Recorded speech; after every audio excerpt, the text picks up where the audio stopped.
আমি আজকে কোন্নগরের মাস্টার পাড়াতে জনসম্পর্ক করতে এসেছিলাম এবং জনসম্পর্ক করতে এসে অনেকের বাড়ি বাড়ি গেলাম। এক সময় অনেকে সিপিএম করতেন, দীর্ঘদিন ধরে সিপিএম করেছেন, তো অনেকের বাড়িও গেছি। হঠাৎ করে একটা দেওয়াল লিখন আমার চোখে পড়লো।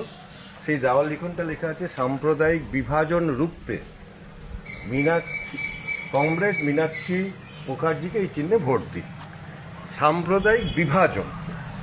এবার বলুন, দীর্ঘদিন ধরে সিপিএম বলে এসছে বিজেপি সাম্প্রদায়িক, বিজেপি সাম্প্রদায়িক, বিজেপি সাম্প্রদায়িক। কেন? বিজেপি হিন্দুত্বের কথা বলে। অথচ এই সিপিএম 2021 সালে আইএসএফের সাথে জোট করে লড়াই করল। এই সিপিএম তসলিমা নাসরিন যখন লজ্জা বলে একটি বই লিখেছিল বাংলাদেশে নির্যাতিত হিন্দুদের নিয়ে, বুদ্ধ ভট্টাচার্য তখন পশ্চিমবঙ্গের মুখ্যমন্ত্রী, সেই লজ্জা বইটাকে ব্যান করে দিয়েছিল। এই সিপিএম সেই তসলিমা নাসরিনকে রাতের অন্ধকারে কলকাতা থেকে তাড়িয়ে দিয়েছিল। কেন? মুসলিম মৌলবাদীরা খেপে গেছিল বলে।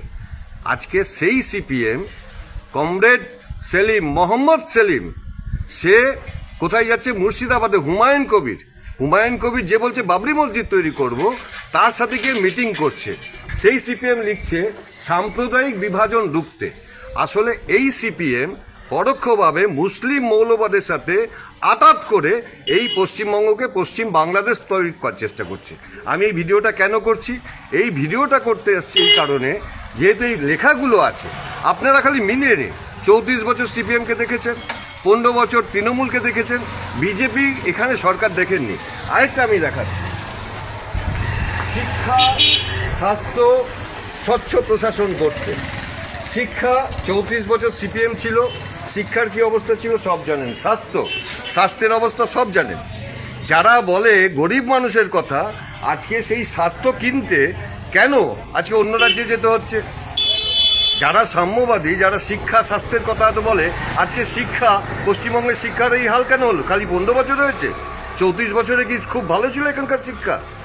সেই জন্য আমরা বলছি পাল্টানো দরকার, চাই বিজেপির সরকার।